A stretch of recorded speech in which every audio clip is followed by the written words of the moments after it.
La historia detrás del Mesías. Capítulo 22. ¿La muerte del justo trae expiación en el judaísmo? ¿Mesías monárquico o sacerdotal?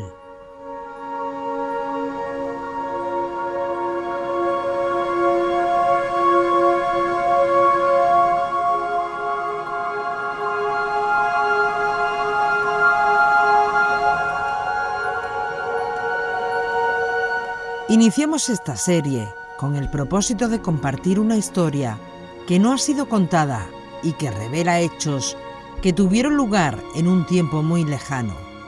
Y estos hechos, precisamente, nos van a ayudar a entender cómo fue interpretado Yeshua 100, 200, 300 y 400 años después de su ocultamiento.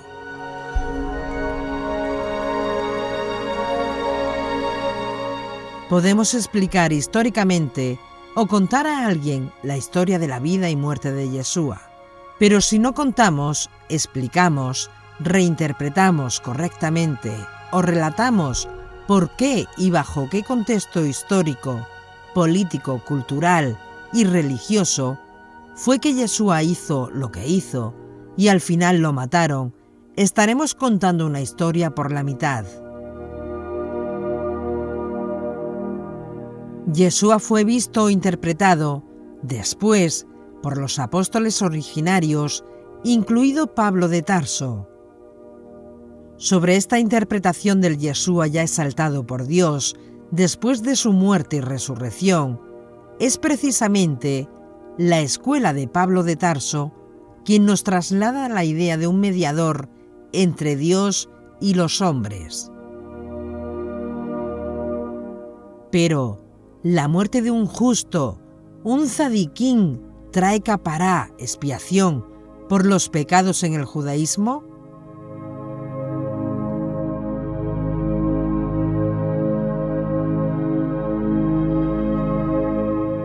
La ciencia histórica afirma que Pablo de Tarso trae diferentes imágenes para referirse a la muerte de Yeshua, como el Mesías que trae expiación, rescate, nueva alianza, perdón de los pecados y morir por otros.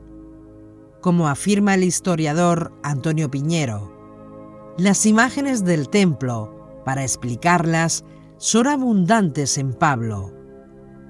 Que él entendiera este conjunto como lo hicieron sus sucesores y sobre todo la iglesia posterior, a saber, como un estricto sacrificio de su cuerpo ofrecido a Dios Padre, no queda del todo claro en el pensamiento paulino, y la razón es porque probablemente da por supuesto y conocido este extremo. Pero el número y peso de los textos que mezclan muerte del Mesías con sangre, rescate, alianza nueva y reconciliación nos lleva a pensar que su idea acerca de esa muerte fue la de un sacrificio en el que la ira de Dios queda eliminada, por lo que éste perdona los pecados de la humanidad. Además, la muerte de Cristo, según Pablo, fue sustitutoria o vicaria para que no fuera condenada a muerte eterna toda la humanidad.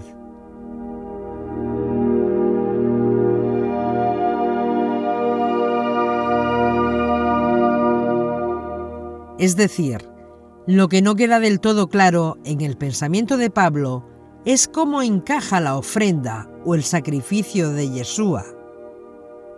Pero si se estudia con gran profundidad lo que venimos haciendo a lo largo de este largo estudio, se podrá comprobar que el sistema levítico estaba incompleto.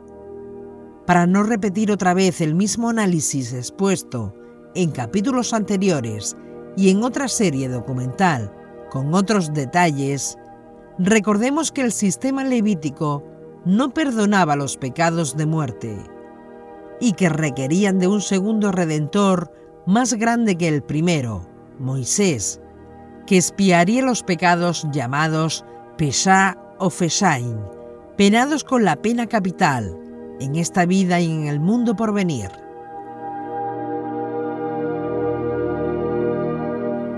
Y este Goel, este Redentor, los profetas lo habían anunciado, completando de este modo el sistema de salvación venido de la Torá y anunciado por los profetas.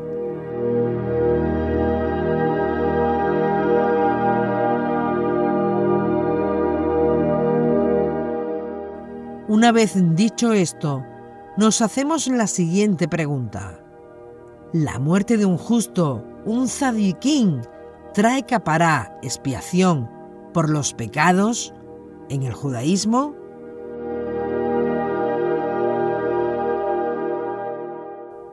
¿Mesías monárquico o Mesías sacerdotal? ¿O ambos?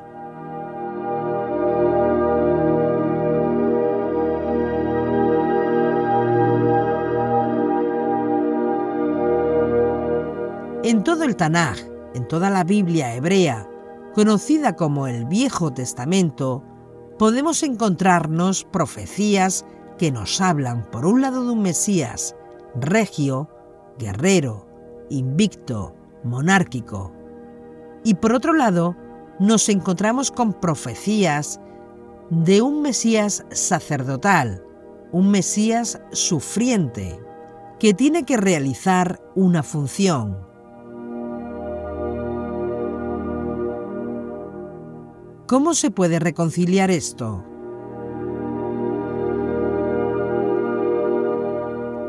Porque parte del judaísmo de hoy día, que no acepta a Yeshua, dice claramente que, en todo caso, la muerte de un justo no puede traer expiación.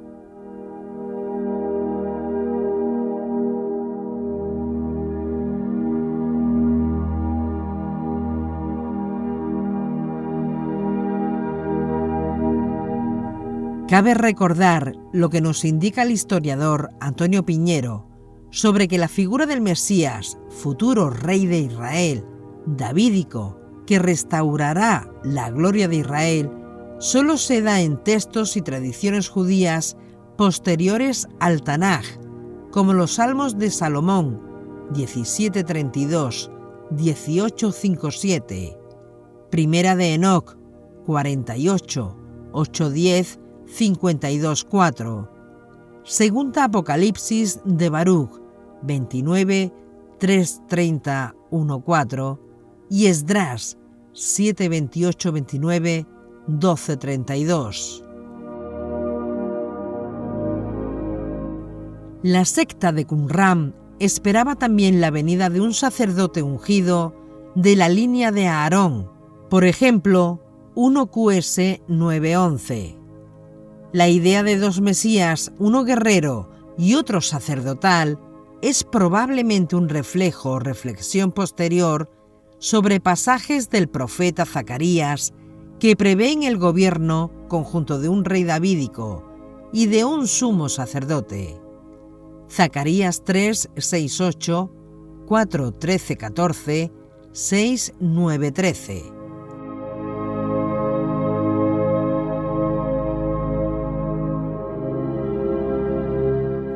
Tradiciones rabínicas posteriores esperaban también dos Mesías, aunque el segundo tenía que ser descendiente de José y no de Aarón.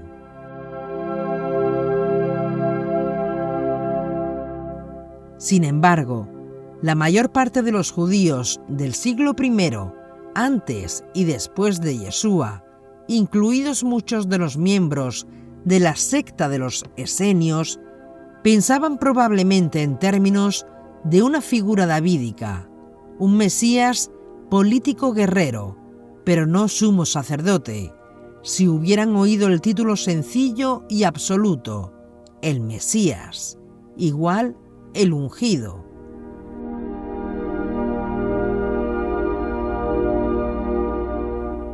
Ahora veamos lo que nos dice el Nuevo Testamento al respecto. Después de limpiarnos de nuestros pecados, se ha sentado en el cielo, a la derecha del trono de Dios. Hebreos 1:3.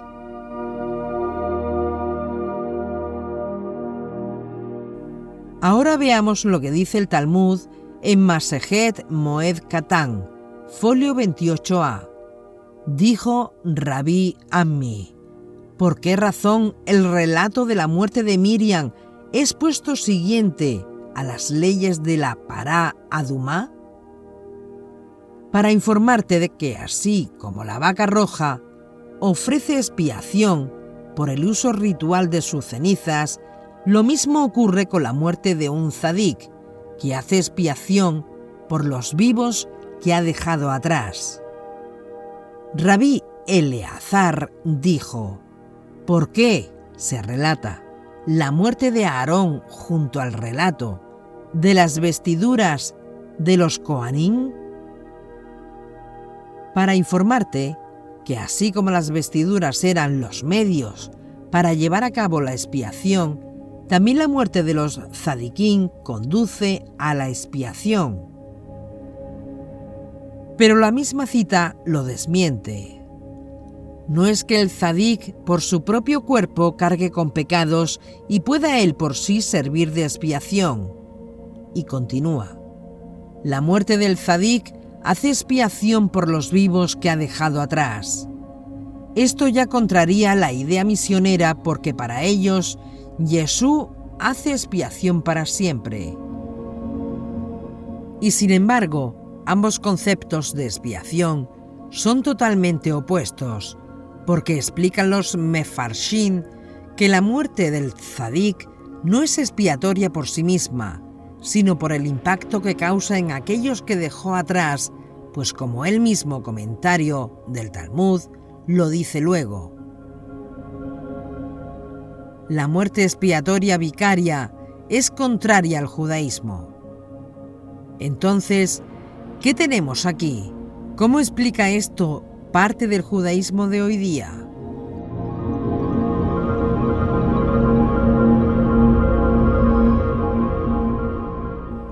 Argumentan que cuando una generación es malvada y comete pecados, Dios decide quitarle a los tzadikim, a los justos que tenga el pueblo, pues por mérito de estos es que los desastres son detenidos y se requiere que ya no estén en medio para que la generación sea castigada.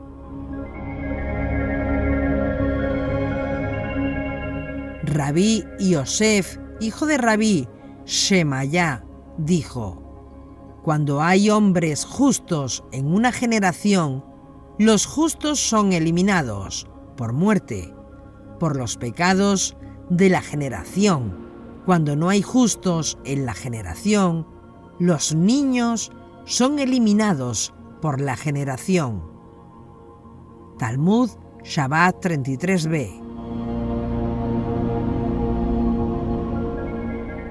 Es decir, y si no viven justos entre ellos, si son pecadores, Dios decide quitarles a los niños, porque también por piedad de los niños, a falta de justos, es que se abstiene de enviar desastres.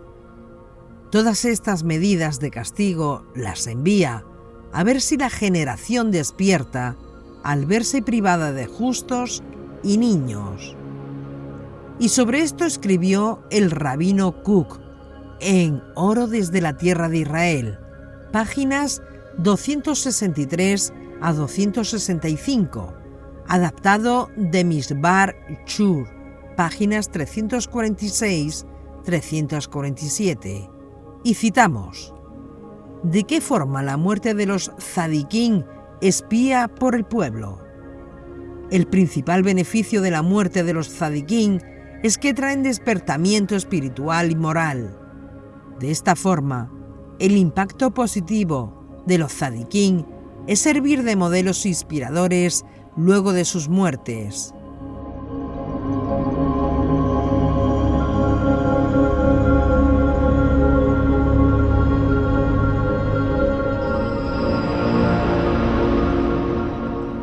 La muerte de los tzadikim nos inspira a imitar sus conductas personales, si es posible, en nuestras propias acciones, y si no, asegurándonos que otros lo hagan. Por ello, el ejemplo de la Pará Adumá, así como sus cenizas, deben ser rociadas sobre la persona impurificada y nadie puede reemplazarla en esta ceremonia. También la muerte de los tzadikín trae aspectos que solo son accesibles a cada uno en su condición para impulsarlo a hacer teshuvá y emular al tzadik.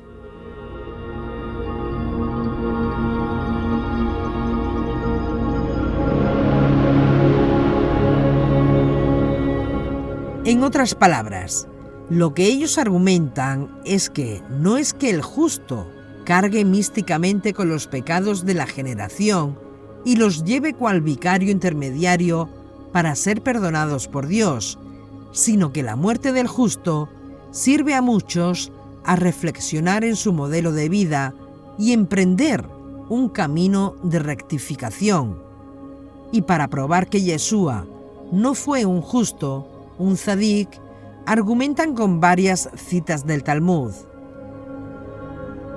Trajo hechizos de Egipto, Shabbat 104b.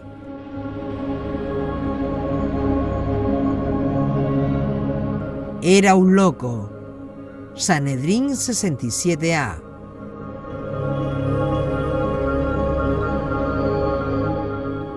Practicó la hechicería y la seducción y llevaba a Israel por mal camino, Sanedrín 43a. El destino de este hombre, Yeshú, hervir en excremento hirviente, Gitín 57a.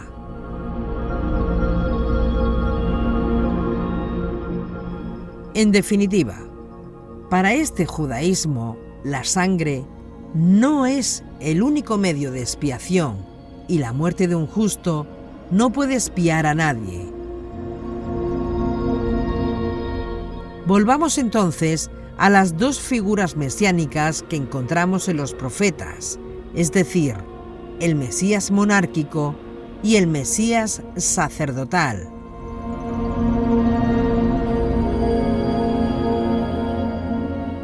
En este punto se abren para nosotros dos opciones judías sobre el Mesías. Primera opción: el Mesías judío no es una persona en particular, sino diferentes personajes con roles específicos asignados, cada uno a favor del pueblo judío en particular y del mundo en sentido general.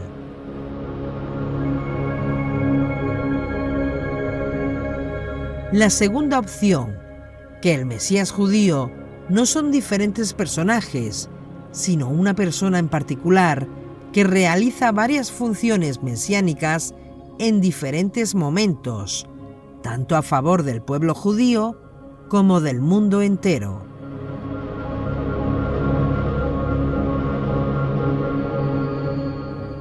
Nuestra propuesta, después de estudiar el Nuevo Testamento, los profetas, la Torá, los Salmos, incluyendo el análisis de las fuentes no bíblicas, nos inclinamos por la segunda opción, es decir, no que existen diferentes personajes con roles diferentes asignados, particularmente a favor del pueblo judío, sino que existe una persona en particular que realiza varias funciones mesiánicas.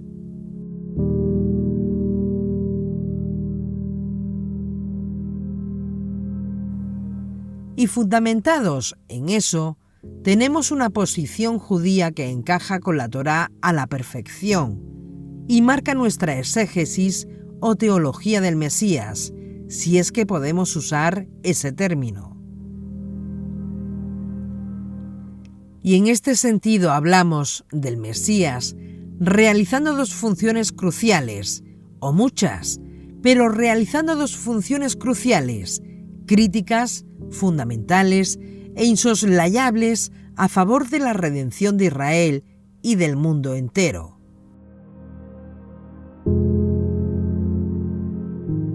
¿Cuál es la primera función de ese personaje? Una función sacerdotal.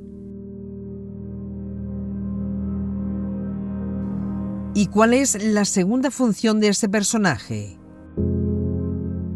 Una función monárquica. En otras palabras, tenemos un Mesías que realiza una función sacerdotal y tenemos ese mismo Mesías que realiza una función monárquica, en dos momentos diferentes de la historia de Israel.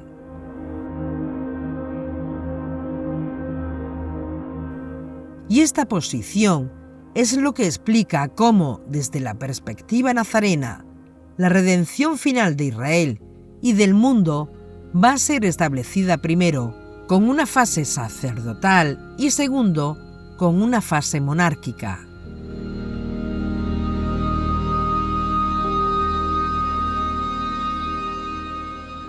La Escritura nos habla de un futuro libertador que Dios va a enviar a favor de Israel, y ese futuro libertador tendrá la habilidad de juntar estas dos funciones previas que convergen para darnos una idea de cómo será la función de este ungido único en su clase que el Eterno levantaría en medio de Israel, a favor de Israel y del mundo.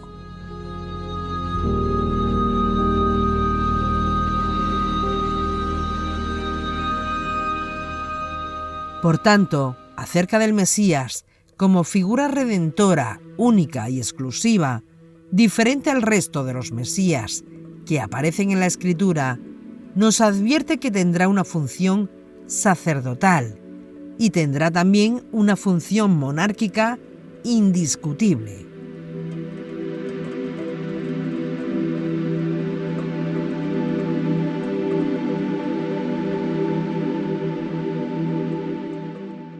Cuando hablamos de función sacerdotal, ¿de qué estamos hablando?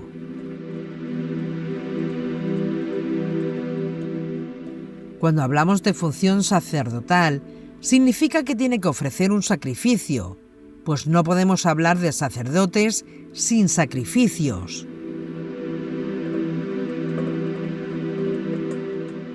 Aunque las funciones de los sacerdotes eran múltiples en Israel, la esencia del sacerdocio es ofrecer sacrificio a favor del pueblo y representar al pueblo delante de Dios a través de sacrificios.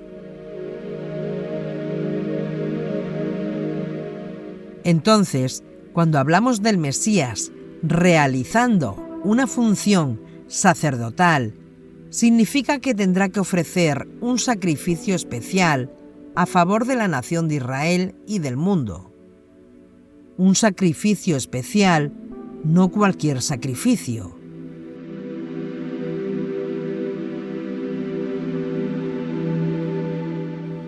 Y la función monárquica significa que tendrá que desarrollar una función política, militar, económica y social a favor de Israel y del mundo.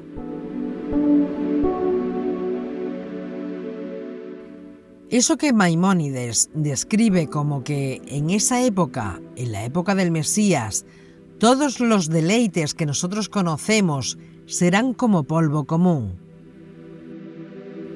Y debido a esta posición que nosotros sostenemos y defendemos de que el Mesías realiza, entre otras cosas, dos funciones básicas, una sacerdotal y una monárquica, debido a eso, decimos que en la Escritura podemos ver textos que hablan del Mesías como sacerdote y textos que hablan del Mesías como rey.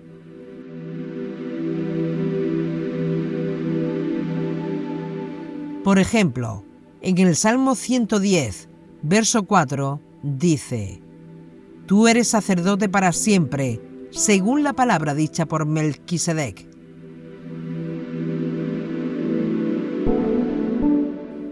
Muchos eruditos y creyentes lo relacionan con Jesucristo, ya que los dos tienen la condición de rey y sacerdote. Como ya explicamos en otra serie, Melquisedec no tiene genealogía, lo que hace de este personaje un ser celestial para muchos, y afirman que Melquisedec es Jesucristo, según su amalgama de personajes. En cambio, Yeshua, que viene de la descendencia del rey David, o en todo caso del pueblo judío, sí posee genealogía. No vamos a exponer los argumentos que ya estudiamos en otra serie, pero dicho sea de paso, diremos algunos datos nuevos. Existe una tradición que dice que Melquisedec es un sobrenombre de Shem, el hijo de Noé. Por otro lado, en 3 de sus obras, Filón de Alejandría se refirió a la imagen de Melquisedec, sobre Abraham, sobre preeducación e interpretación algorítmica. En este último, el judío Filón describe a Melquisedec como el cumplimiento del logos divino. El logos, en la concepción de Filón, influenciado por ideas platónicas, que no cristianas, pues ni existía el cristianismo, juega un papel central en la mediación entre Dios como un ser puramente espiritual y el mundo material como su creación, y dentro de él el hombre.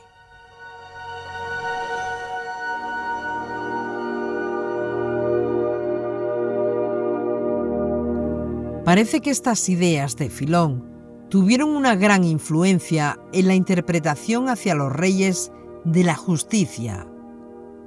Por otro lado, el libro de Janosch, el eslavo, también menciona la imagen de Melquisedec, donde se dice que poco antes del diluvio, Melquisedec nació de manera milagrosa para la esposa de Nir Jacoén, el hermano de Noé.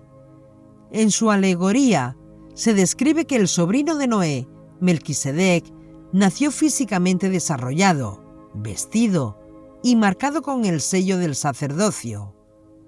Y tan pronto como salió de su vientre, su madre bendijo a Dios.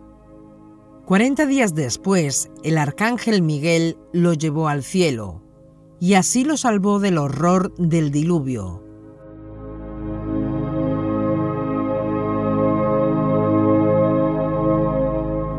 Melquisedec se menciona explícitamente también en 2 de los rollos del Mar Muerto, The Outer Scroll to Genesis, 1Q20 y 11Q Melquisedec. La primera composición es idéntica a la que aparece en el texto masorético de Génesis. Pero en el segundo, Melquisedec se presenta como una figura celestial, destinada a guiar a los hijos de la luz al final de los días y a juzgar a las naciones.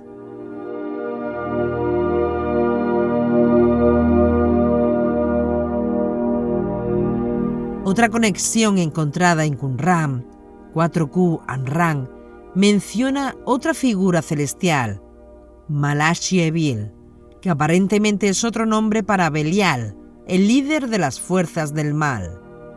Y afirman los historiadores que debido a la condición fragmentaria del rollo, es imposible saber si el nombre de Melquisedec se mencionó en el texto, aunque es muy razonable suponer que este es el caso.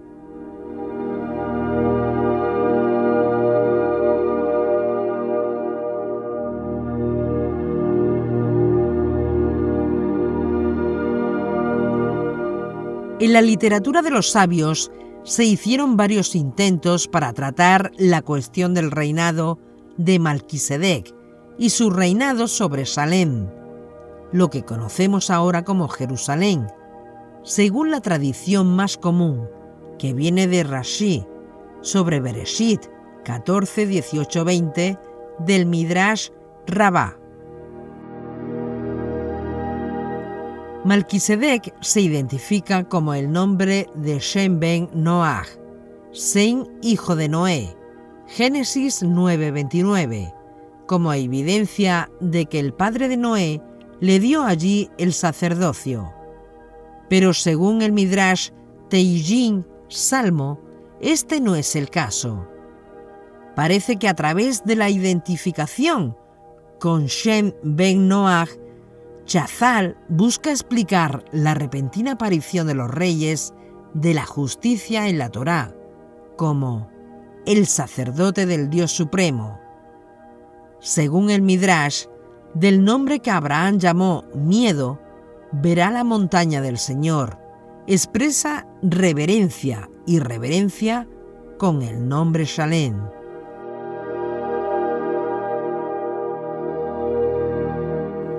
Malquisedec la llamó expresando amor e integridad, creando así el nombre completo de la ciudad, que generalmente aparece en la Biblia como completa, según indica Bereshit Rabbah 566.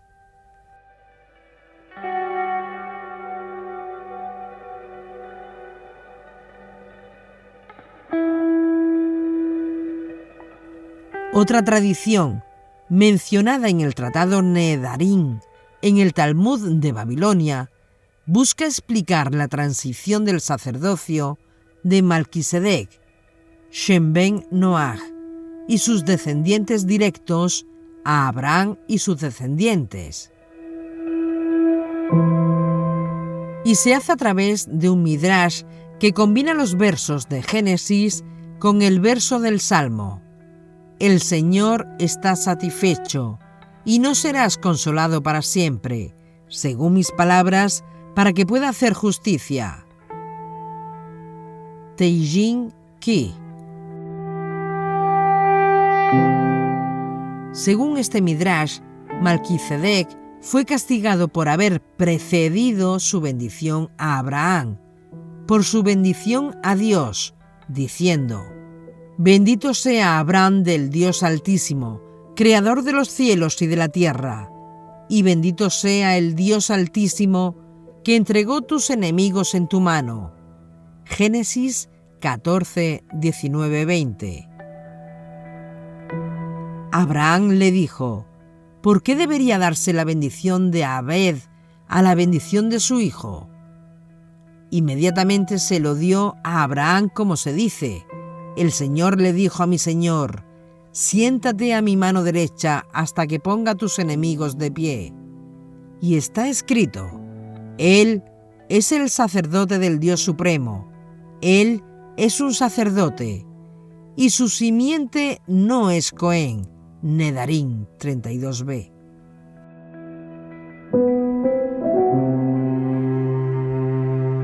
Por lo tanto, la Guemará interpreta el verso en Teilín: el Señor no estará satisfecho con usted como testigo del mundo, porque yo soy el ángel de la justicia, como una prueba de que Malquisedec fue castigado por sus palabras.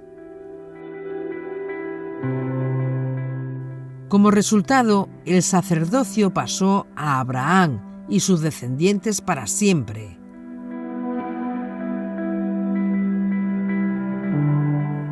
De acuerdo con las enseñanzas de Rabí Jaim ben Atar, él no fue castigado allí, porque predicó la bendición de Abraham a Dios, porque era idéntico a Dios, en un mundo lleno de adoración de ídolos, pero los reyes de la justicia le dieron el sacerdocio por su propia voluntad.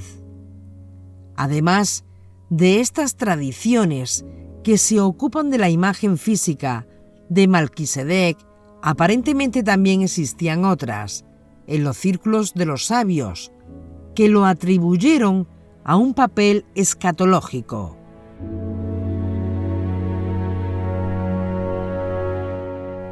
Así, por ejemplo, en el Midrash, en el Cantar de los Cantares, Malquisedec se identifica con uno de los 4 de Afín en Sefer Zechariah, capítulo 2, verso 3, junto a Elías el profeta, el Mesías rey y el Mesías guerrero.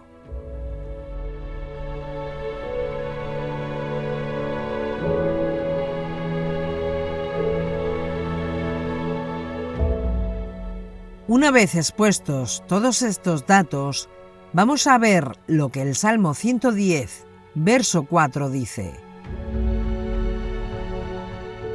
tú eres sacerdote para siempre, según la palabra dicha por Melquisedec.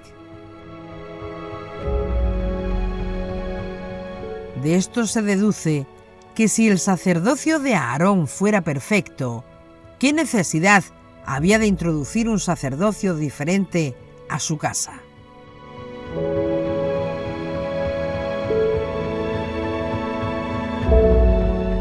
Pensemos en eso.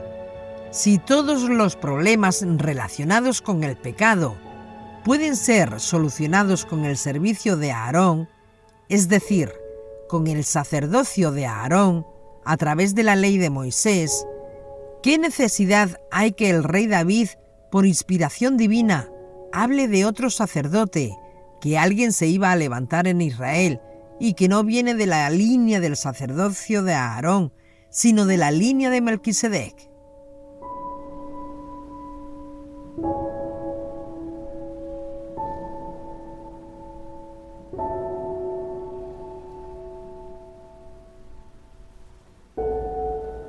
De la línea sacerdotal de Melquisedec, no biológica, es decir, que el anuncio mesiánico con respecto de este Cohen, de este sacerdote, posterior a Aarón, indica que su rol sacerdotal es una necesidad y al mismo tiempo que su rol sacerdotal es diferente.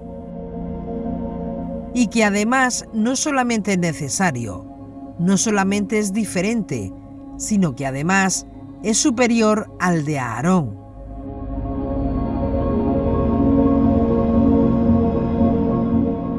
Entonces, este Mesías único como sacerdote ungido, especial y superior a Aarón, lógicamente debe ofrecer un sacrificio que nunca Aarón pudo realizar. De lo contrario, no tiene sentido que Dios lo traiga al sistema si va a hacer lo mismo. No tiene sentido traer otro sacerdocio igual.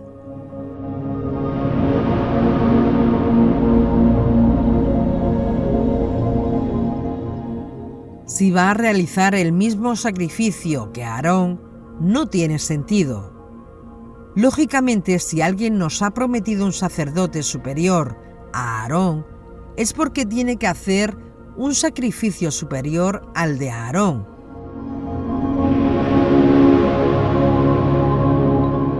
Y ese sacrificio superior al de Aarón, según los profetas hebreos, es el sacrificio de su propia alma, a favor de la expiación del pecado de Israel y del mundo.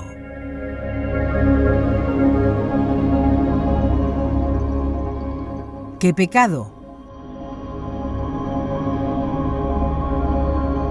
Peshá. Y ese concepto de la muerte del justo, que obra expiación para Israel, ese concepto forma parte de la idea judía con respecto a la expiación del pecado y lo vamos a ver. Por ejemplo, de la yuntaposición que se puede hacer entre la parashá Shemini y la parashá Aharei Mot, según la parashá Shemini, la causa de la muerte y los dos hijos de Aarón, los sobrinos de Moisés, fue ofrecer un incienso con fuego extraño, un incienso que Dios no había ordenado. Pero en la parashá Aharei Mot se nos dice otra causa, otra razón por la cual mueren los dos hijos de Aarón. ¿Cuál es la causa en la parashá Aharei Mot? Según esta parashá, la muerte de los dos hijos de Aarón tiene lugar cuando se acercaron a Dios. Y es obvia la discrepancia. ¿Por qué entonces se afirma aquí que su muerte está relacionada con acercarse a Dios y por qué se menciona de nuevo la muerte de ambos justamente en el capítulo que trata con Yom HaKippurim? Los sabios del Talmud, Jerusalmi En el Tratado Yomá responden diciendo: porque así como Yom Kippur proporciona expiación, así la muerte de los justos también proporciona expiación. Y esa es la conexión. ¿Por qué razón se vuelve a mencionar la muerte de los dos hijos de Aarón, Nadab y Abiú, en el capítulo 16 de Vayikra, que trata de Yom Kippur?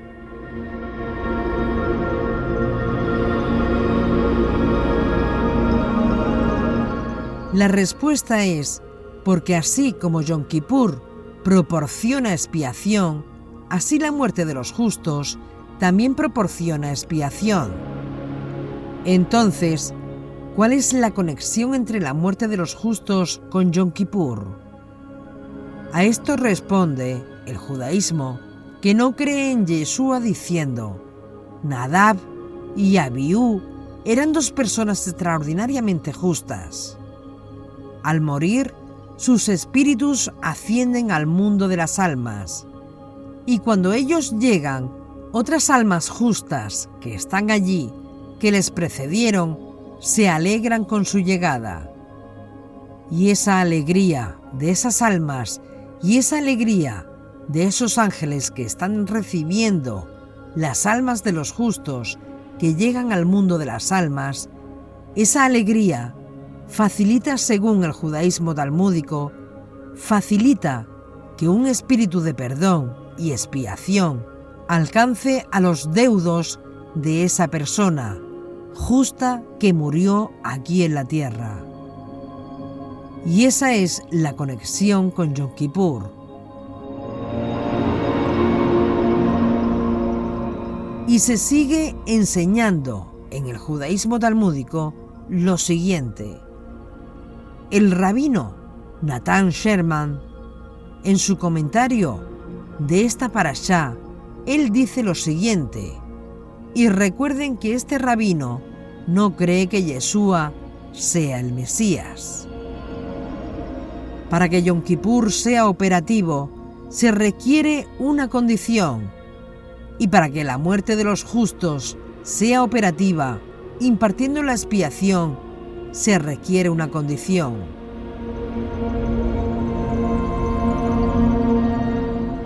¿Cuál es la condición para que Yom Kippur expíe? Dice él, el rabí Natán Sherman: Yom Kippur expía solo para quienes lo reconocen en su calidad de día santo y lo tratan como tal.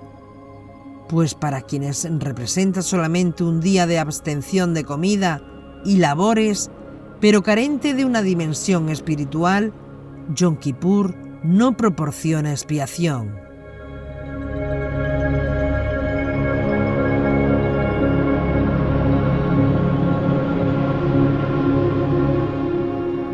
La otra pregunta es: ¿cuál es la condición para que la muerte de los justos opere expiación?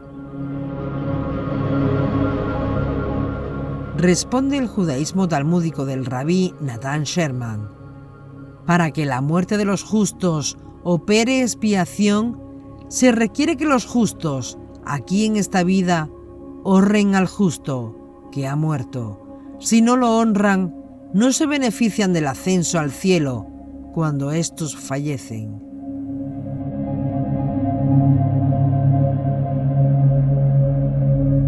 Entonces, si nosotros recolectamos toda la información de la Torá con respecto a Nadab y Abiú, y podemos decir que sí, a pesar del error que cometieron de estar embriagados o borrachos y administrar delante de Dios, si además entraron en un espacio y tiempo sin autorización, y si además añadieron presentación de un fuego extraño delante del Eterno, y con todos esos errores, su muerte es fuente de expiación para Israel, cuanto más, entonces, no va a obrar expiación para Israel la muerte del justo Yeshua, que según la profecía aplicada a él del profeta Isaías, nos dice: No hizo maldad ni se halló mentira en su lengua.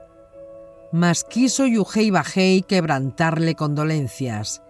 Si se da a sí mismo en expiación, verá descendencia, alargará sus días, y lo que plazca a Yujei Bajei se cumplirá por su mano. Isaías 53, 9-10.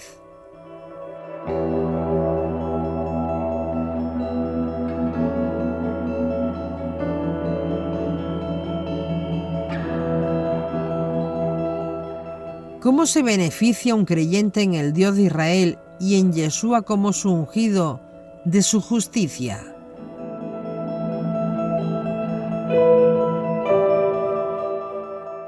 ¿Cómo se puede uno beneficiar de su expiación?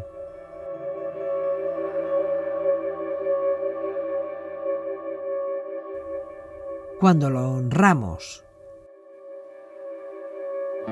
Cuando se honra al Mesías, a su ungido.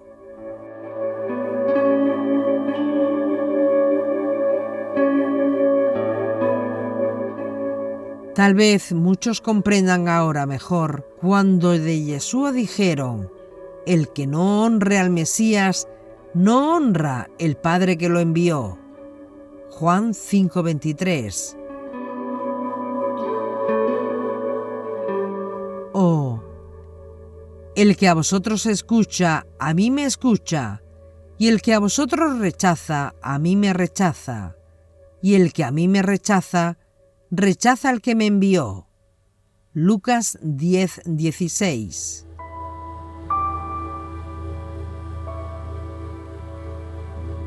Entonces, si honramos al justo que muere, nos beneficiamos de su muerte. ¿Y cómo nos beneficiamos de su muerte? Recibiendo el beneficio de la expiación, porque la muerte de los justos trae expiación.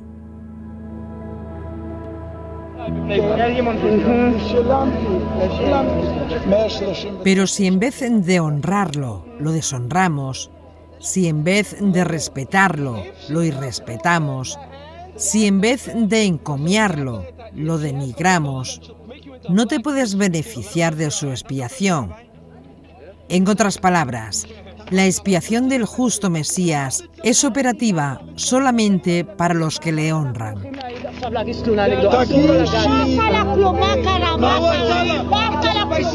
De manera que está establecido, aún en el judaísmo talmúdico, que la muerte de los justos trae expiación.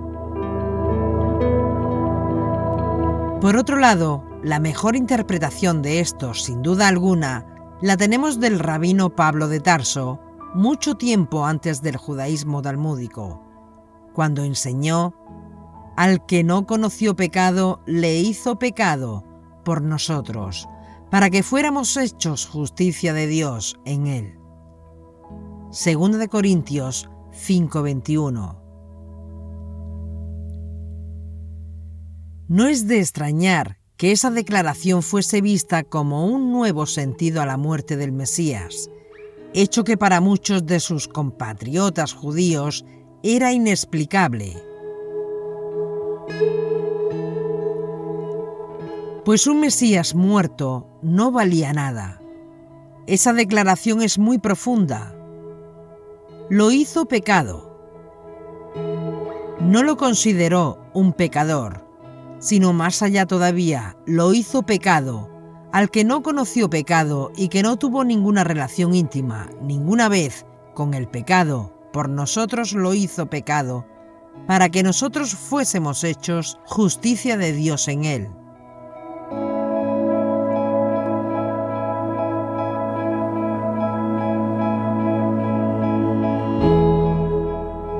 Y después de estudiar todo el sistema levítico, además de toda la literatura judía, podemos decir que la idea de la muerte de los justos, que obra expiación, la encontramos en el Tanaj, y que solamente es operativa si tú honras al justo que murió.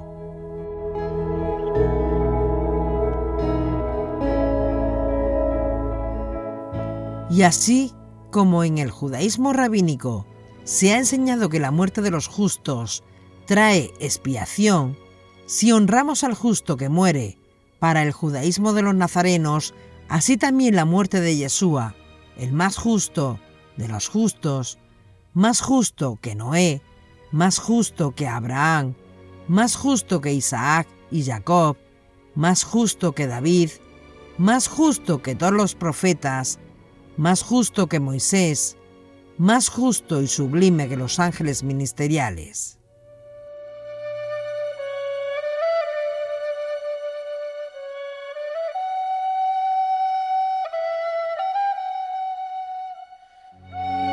Puestos en una balanza, Él pesa más que todos ellos, pero solamente es operativa si lo honramos. Demostrado está entonces que un sacerdote en Israel está conectado al tema de los sacrificios. Por tanto, las profecías del Mesías que lo relacionan con el sacerdocio son importantes porque en su primera fase redentora es crítica para garantizar la siguiente fase, la fase monárquica.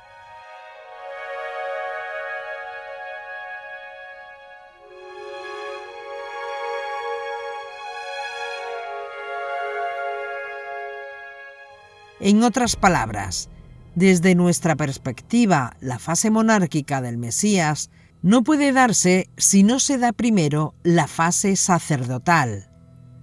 Si nosotros queremos llegar a la fase monárquica, no podemos soslayar la fase sacerdotal, porque para poder realizar y vivir en la fase monárquica, el asunto de la expiación del pecado en el sistema levítico tiene que ser tratado seriamente, porque de lo contrario estaríamos errando.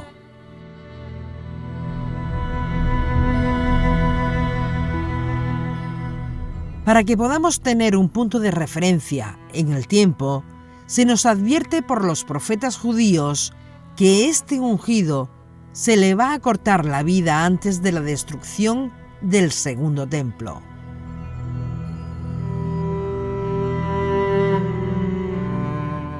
El profeta Daniel nos habla sobre eso, aunque antes hay que indicar que según la ciencia histórica y en palabras del historiador Antonio Piñero, nos dice que quien escribió Daniel se autodenominó a sí mismo Daniel y vivió después del levantamiento macabeo contra los reyes griegos seleucidas, es decir, después del 167 antes de Yeshua. Por lo tanto, Daniel es un apócrifo.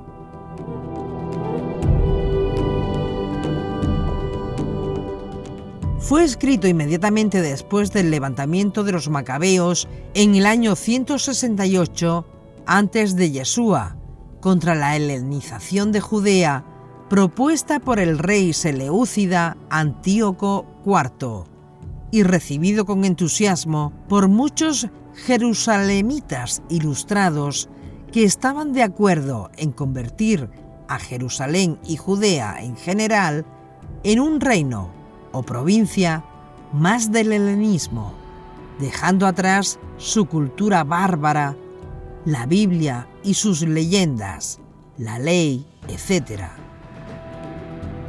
Todo lo que describe como profecía Daniel es lo que ocurrió antes, durante y después del levantamiento.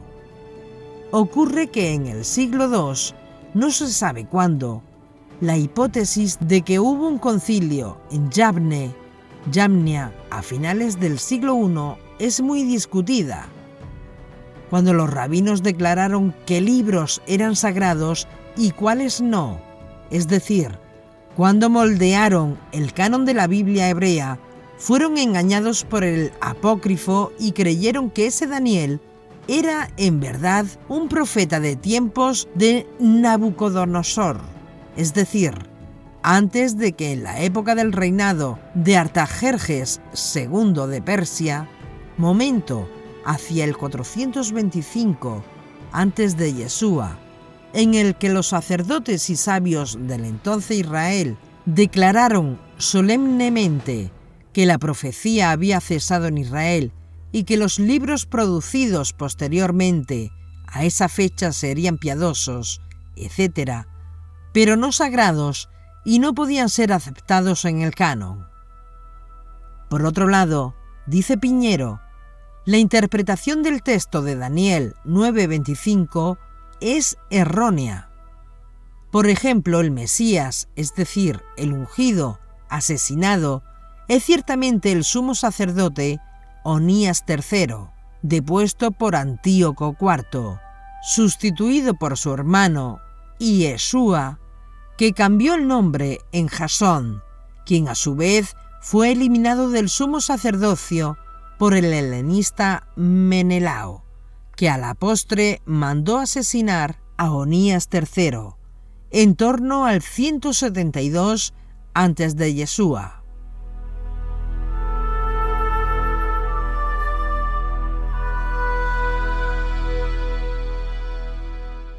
Veamos ahora qué nos dice el diccionario enciclopédico de la Biblia, de Westphal sobre Daniel. Y citamos: el trasfondo histórico del libro es doble.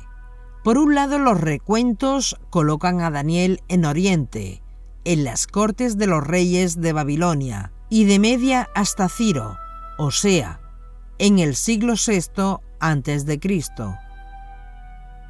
Por otro lado, las visiones dan constancia del conocimiento que tenía el autor de toda la historia política hasta el siglo II.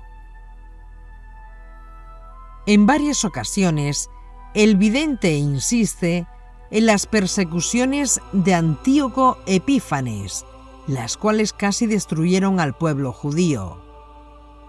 Pocos acontecimientos hicieron tanta mella en la historia del judaísmo. Fue entonces cuando tuvo lugar la sublevación conocida bajo el nombre de los Macabeos. Conmovido por las desgracias de su pueblo, un escritor judío con una sincera piedad y docto en el estudio de los libros sagrados, sobre todo de los profetas, se decidió a alentar a sus compatriotas para que resistieran a la intrusión de cultos paganos, componiendo un libro en cuyo encabezamiento escribió el nombre de un vidente de otra época, conocido en los círculos piadosos de la nación. Él escogió a Daniel, quien vivió en los días sombríos del exilio, tal como lo indica el mismo libro, y quien dejó una gran fama de sabiduría, cuyo recuerdo se conservó también en algunos pasajes atribuidos al profeta Ezequiel.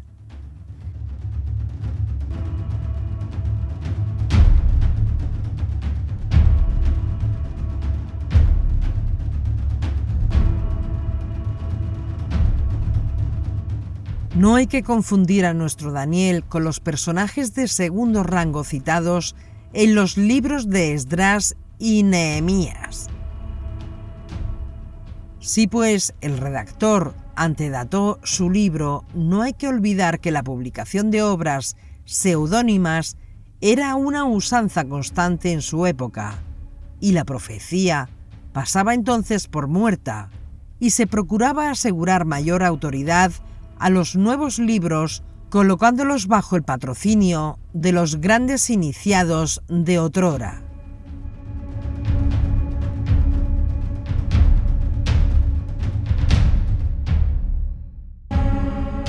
¿Dónde se originan esas ideas?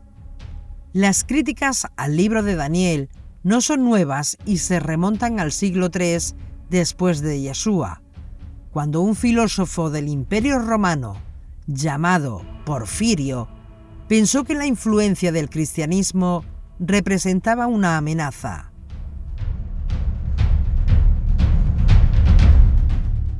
Con el objetivo de desacreditar aquella religión nueva, escribió 15 libros. En el 12º dirigió un ataque directo contra el libro de Daniel, denunciándolo como una falsificación realizada por un judío del siglo II antes de Yeshua. En los siglos XVIII y XIX se lanzaron acusaciones similares. La alta crítica y el racionalismo juzgan imposible la profecía, es decir, la predicción de acontecimientos futuros.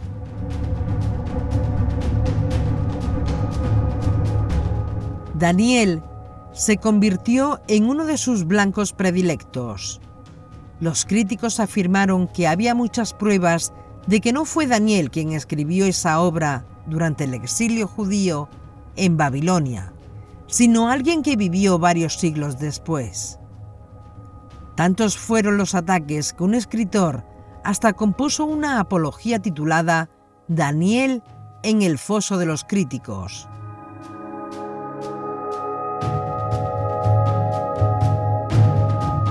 ¿Es importante la cuestión de la autenticidad de Daniel? ¿Tienen las rotundas declaraciones de los críticos el aval de las pruebas? ¿O respaldan estas a la defensa?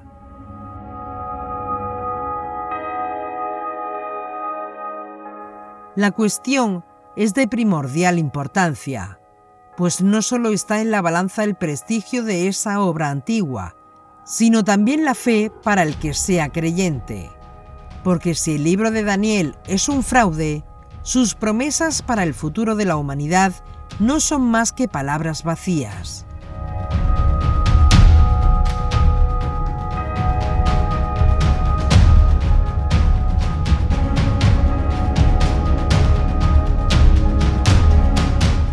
Si, por el contrario, contiene profecías auténticas, sin duda habrá que saber cuál es su significado para un creyente o para completar un estudio. Con esas ideas presentes, examinaremos algunas acusaciones de las que ha sido objeto el libro de Daniel, pero eso será en el siguiente capítulo. Para no salirnos del tema de análisis teológico de este capítulo, vamos ahora a dejar la autoría y ver qué dice el libro de Daniel sobre el tema que tratamos. Daniel capítulo 9, a partir del verso 25, dice así: 70 semanas están decretadas sobre tu pueblo. Y recuerden que tu pueblo aquí es el pueblo judío. 70 semanas están decretadas sobre tu pueblo y sobre tu santa ciudad para poner fin a la transgresión y terminar con los pecados y expiar las iniquidades. ¿Eso es función sacerdotal o monárquica? Estamos hablando de un Mesías realizando dos funciones, una función sacerdotal que tiene que ver definitivamente con los sacrificios y otra función que es monárquica y que tiene que ver con la política, con la justicia social, con la paz, etc. Pongan atención mientras citamos y vayan relacionando. Repetimos de nuevo. 70 semanas están decretadas sobre tu pueblo y sobre tu santa ciudad para poner fin a la transgresión y terminar con los pecados y expiar las iniquidades.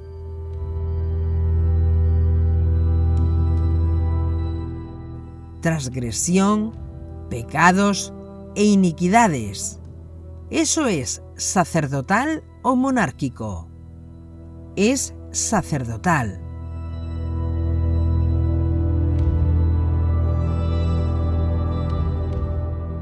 Ahora dice, y para traer la justicia eterna. ¿Eso es sacerdotal o es monárquico?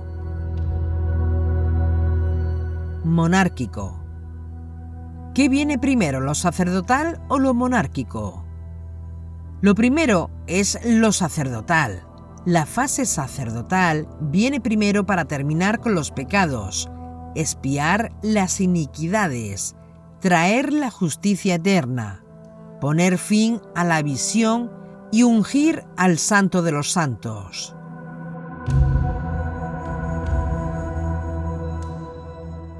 Hay que saber, pues, y entender que desde la salida de la palabra en el texto original hebreo habla de dabar, y recuerden que en hebreo y en arameo también, y de hecho todas estas secciones están en arameo, tanto el hebreo como en arameo, dabar significa dos cosas. Significa lo que nosotros hablamos, el lenguaje, pero significa también asunto, dabar, lo que tenemos en la mente, los planes, las ideas.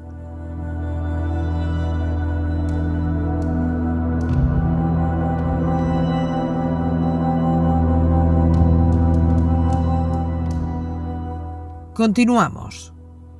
Sabe pues y entiende que desde la salida de la palabra, otras versiones traducen la orden, para que se pueda entender mejor. Desde la salida de la palabra, leja shift, para reconstruir y retornar, o retornar, para reconstruir y edificar a Jerusalén hasta Mashiach, Nagiv, hasta el Mesías príncipe, Shebaín, Siba, Beshabuín, Sichim. 7 semanas y 62 semanas.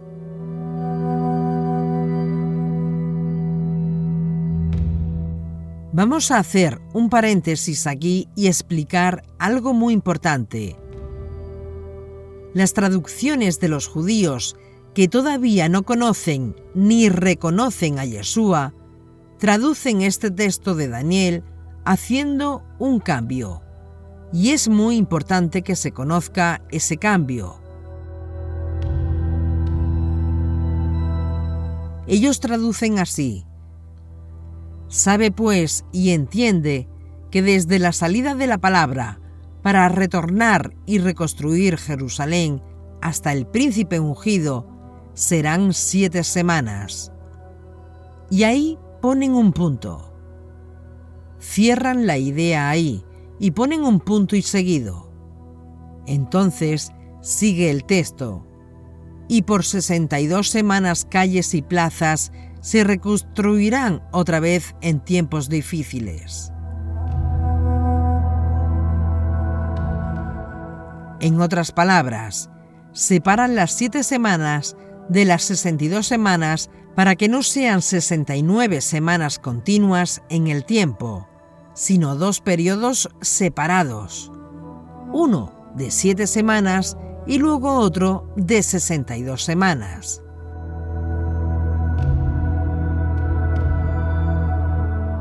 En otras palabras, según la traducción de los que no reconocen a Yeshua como el Mesías, es importantísimo que el Mesías, príncipe, esté conectado a 7 semanas, después de la orden para reconstruir a Jerusalén, y no a 69 semanas.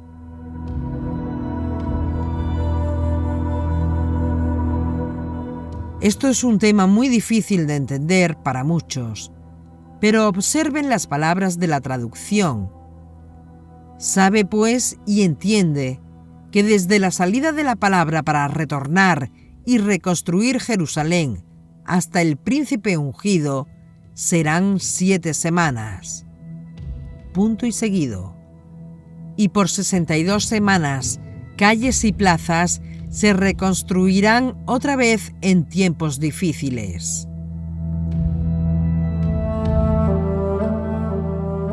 Vean cómo entonces, y repetimos por la importancia que esto tiene, el punto y seguido entre las 7 semanas y las 62 semanas, partiéndolas en 2 periodos totalmente diferentes y no relacionados.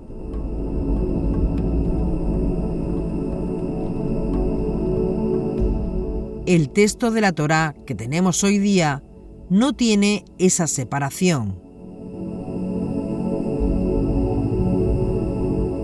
Dice textualmente: Beshabuín, Sishin Usenajin.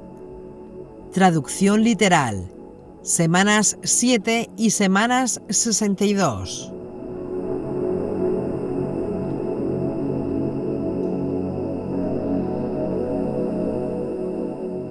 Eso es lo que dice. No se puede poner un punto y seguido para reemplazar la Vav, conjuntiva hebrea. Todo el mundo que ha estudiado hebreo académicamente sabe que la Vav conecta lo que está antes con lo que está después. Es como la Y del castellano. Si decimos en castellano Mari y Juana, eso no puede separarlo. La Y es conjuntiva, une lo que está atrás con lo que está delante. Y lo mismo ocurre con la Vav, cuando ejerce función conjuntiva en la gramática hebrea. Si escuchamos el sonido del texto en hebreo, podremos ahora identificar la Vav. Shebain, Shiva, Besabuin, Shishin, Usenajin.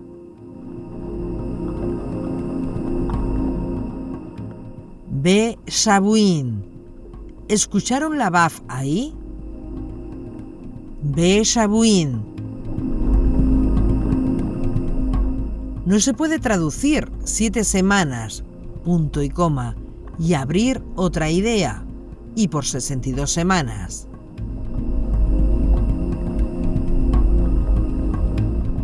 El texto simplemente no lo permite. El texto dice semana 7 y semana 62. Eso es lo que dice. Es decir, 7 semanas y 62 semanas se suman y da 69 semanas.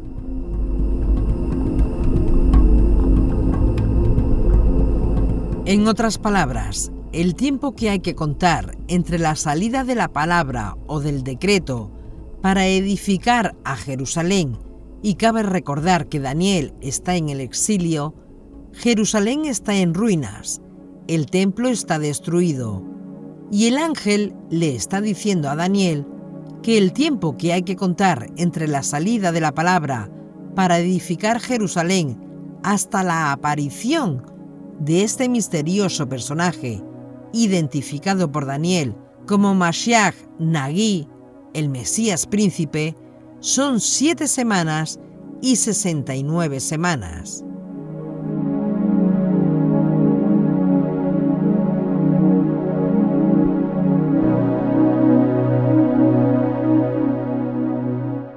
Son 7 semanas y 69 semanas.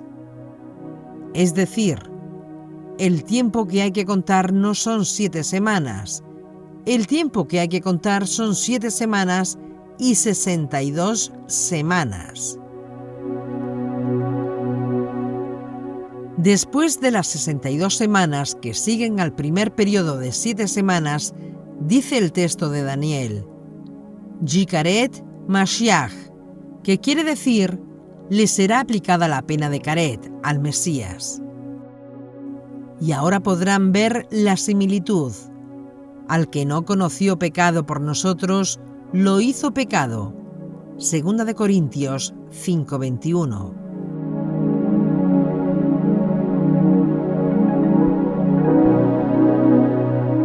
Es decir, será aplicada la pena de Karet al Mesías. En otras palabras, será cortado el Mesías, será arrancado de la tierra de los vivientes y no quedará nada de él. Muerte total.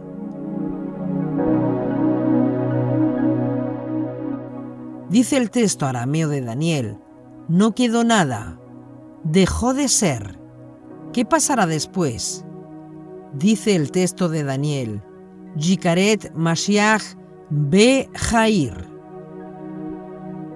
Y la ciudad, si es que podemos llamar a las ruinas que quedaron ciudad, y dice Be Hakodesh, y lo sagrado será destruido. Y entonces se añade Am Nagid, el príncipe de un pueblo, Abba, vendrá.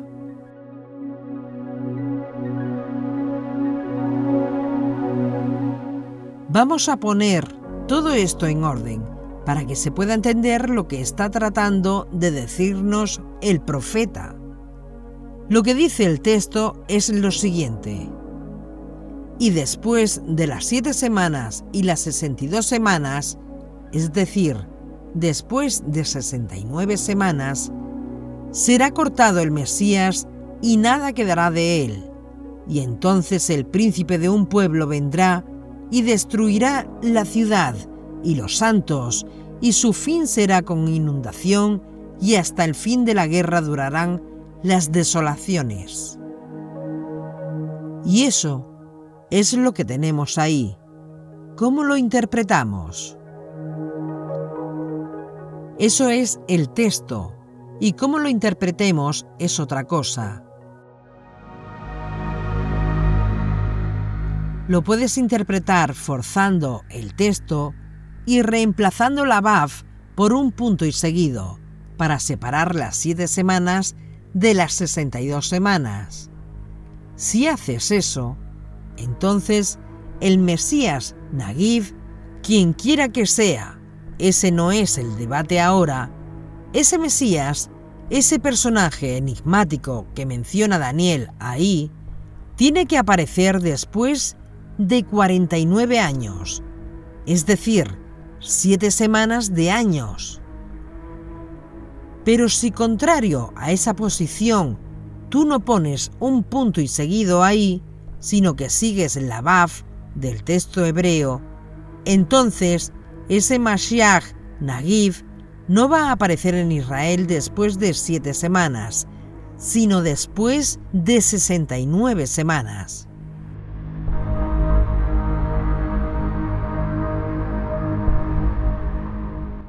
Ya tenemos entonces, si sumamos 49 años, que son 7 semanas de años, más 434 años, que son 62 semanas de años, nos da un total de 483 años.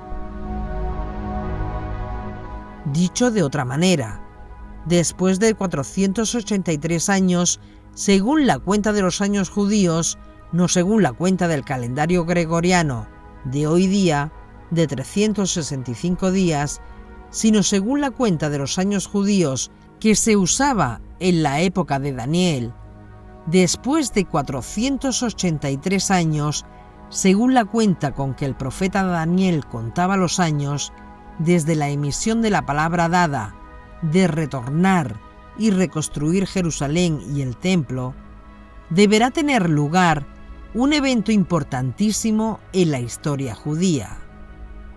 ¿Qué evento importantísimo, según esta profecía, deberá tener lugar la historia judía?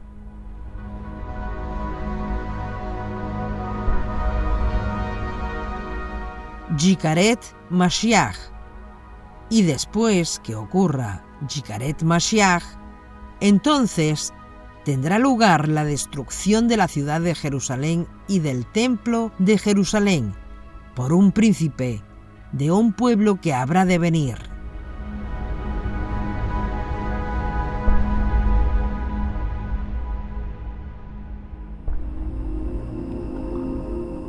Nosotros tenemos el beneficio de la historia y sabemos por ese beneficio de la historia que Jerusalén y el templo fueron destruidos por un príncipe romano. Vespasiano inició la siega contra Jerusalén y su hijo Tito fue el que terminó ese desastre nacional que fue la pérdida del templo de Jerusalén. Cuando muere Nerón y Vespasiano es llamado por el Senado romano a reemplazarlo para ser el próximo emperador, deja a Tito encargado del final de la guerra, iniciándose el año 67 y terminando en el año 73, con la toma y la caída de Masada.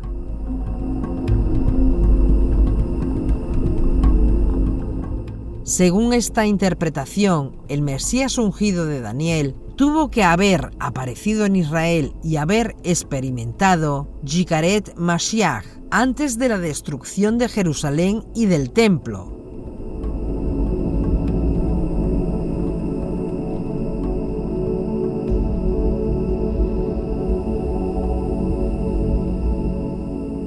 Entonces, si Yeshua no es el Mesías príncipe, si Yeshua no es el Mesías príncipe del que habla el profeta Daniel, tenemos dos opciones.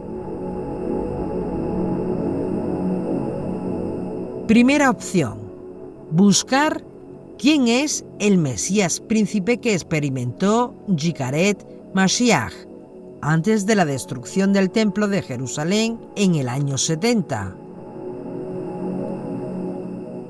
¿Quién fue? ¿Uno que pretendió ser Mesías y que lo eliminaron? Yikaret Mashiach.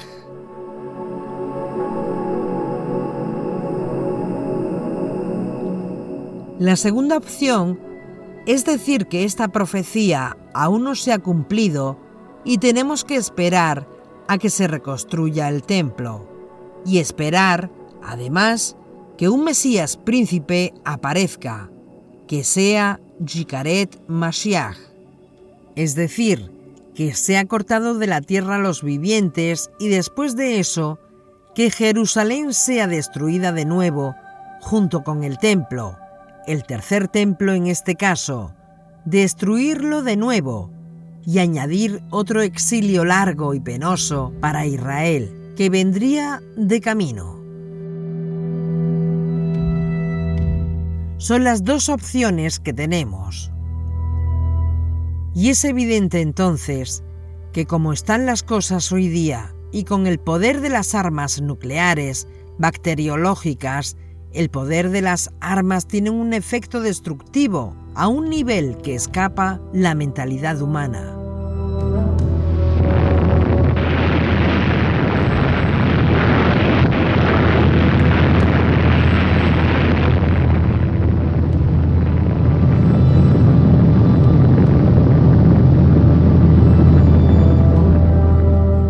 Este escenario no es plausible. No existe esta posibilidad real, proféticamente nunca más. Por tanto, si ocurre la destrucción del segundo templo y no tenemos previamente un ungido que muera a favor de Israel y de las naciones, el concepto del Mesías Redentor ya no tendría sentido para Israel, ni tampoco para un creyente. En otras palabras, fundamentados en la interpretación lógica y simple del profeta Daniel, si el Mesías no hace su aparición antes de la destrucción de Jerusalén y del templo, hecho que todos sabemos que tuvo lugar en el año 70 de nuestra era, entonces ya no tenemos posibilidad de que aparezca.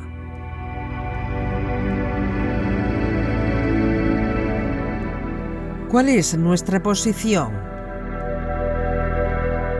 Nuestra posición es que el Mesías Nagiv, de que habla el profeta Daniel, que su muerte violenta expresada en esa frase tan tajante, Yikaret Mashiach, es que tuvo lugar 40 años antes de la destrucción de Jerusalén y el templo, y encaja ese Mashiach Nagiv del que habla el profeta Daniel, encaja históricamente y de forma apropiada con un personaje que ha revolucionado al mundo entero, el judío más popular de toda la historia humana, el judío que dio a conocer al Dios de Israel al mundo.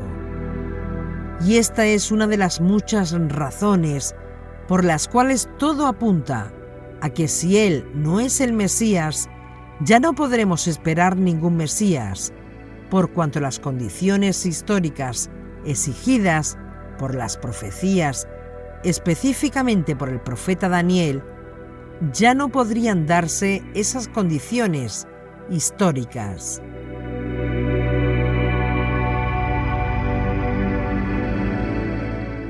Las condiciones históricas ya no se podrían dar y, lógicamente, no podrían cumplirse.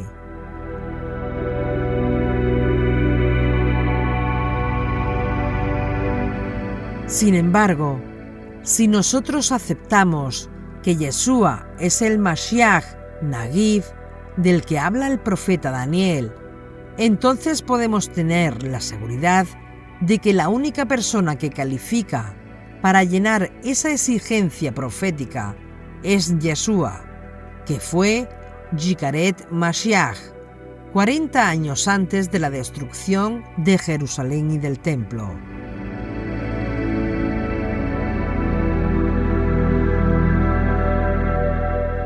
Tiempo que exige la profecía bíblica y que coincide casi matemáticamente con los 483 años, después de haber salido la orden de reconstruir Jerusalén y el templo.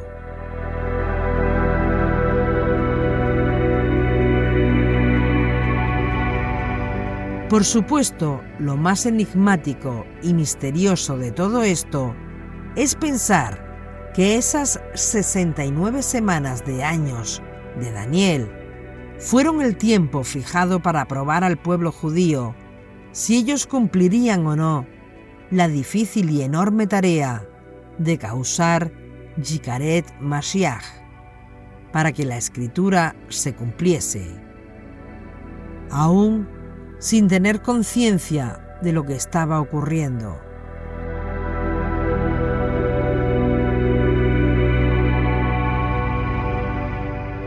Y aunque de esto vamos a hablar más detalladamente en otra ocasión, queda claro para nosotros que la exigencia profética de Daniel, si no la alteramos, si no cambiamos la Vav por un punto y seguido, la exigencia profética de Daniel de que el Mesías príncipe debe morir antes de la destrucción del segundo templo, solo es llenada por un personaje como Yeshua, calificando para ser el siervo sufriente de Dios.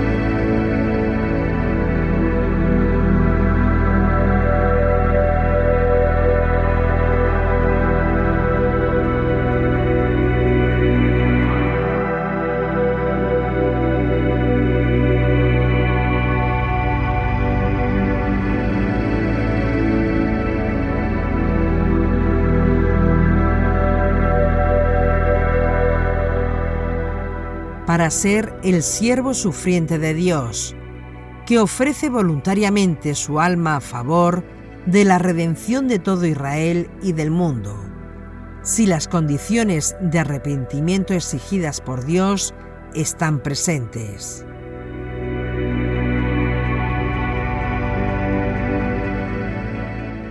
Y aplicando el principio rabínico de que la muerte de un justo trae expiación a su generación, como vimos anteriormente, queda claro que la muerte de Yeshua ejerce con su muerte un rol sacerdotal exigido para el Mesías.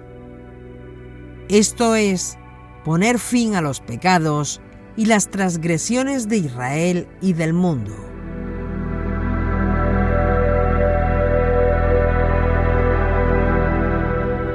La pregunta ahora es, ¿qué transgresiones son estas?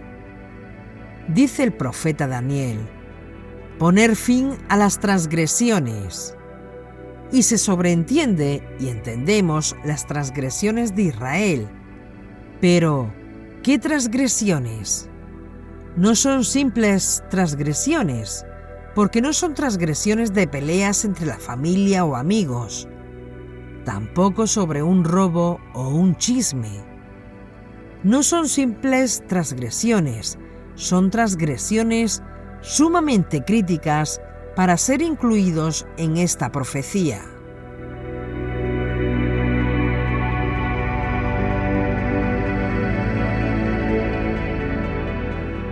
Porque claro está que con todas las ofrendas de pecado que tenemos en el sistema levítico, con el templo funcionando, podían ser expiadas y perdonadas por Dios.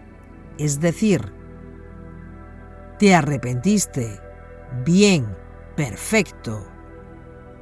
Perdona a tu hermano y a tu hermana, y ahora trae una ofrenda y listo, todo arreglado. Ya no me acordaré más de tu pecado. Para eso no se necesita un Mesías, porque Dios lo perdona.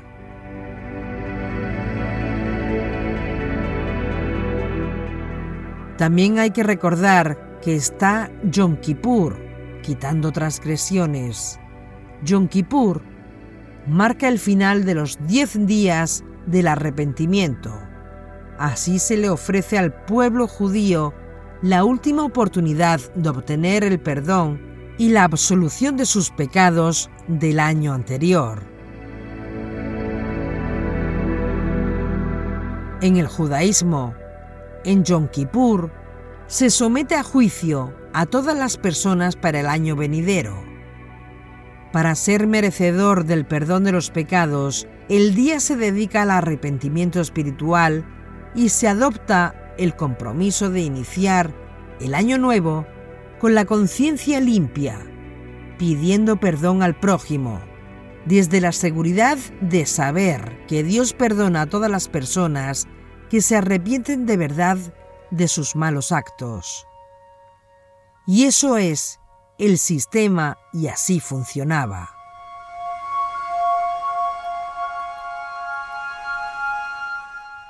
Entonces, ¿qué transgresiones eran o son tan importantes que no son quitadas ni siquiera en Yom Kippur? El texto de Daniel nos revela el tipo de transgresiones que son eliminadas por este príncipe Mesías. Dice el texto de Daniel: le calé, poner fin la transgresión. Pero, ¿qué transgresión es esa?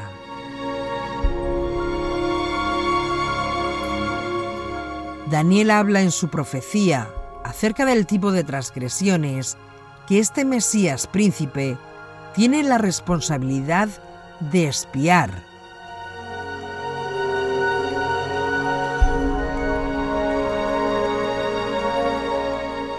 Vamos a verlo con todo detalle, pero eso será en el siguiente capítulo de la historia detrás del Mesías.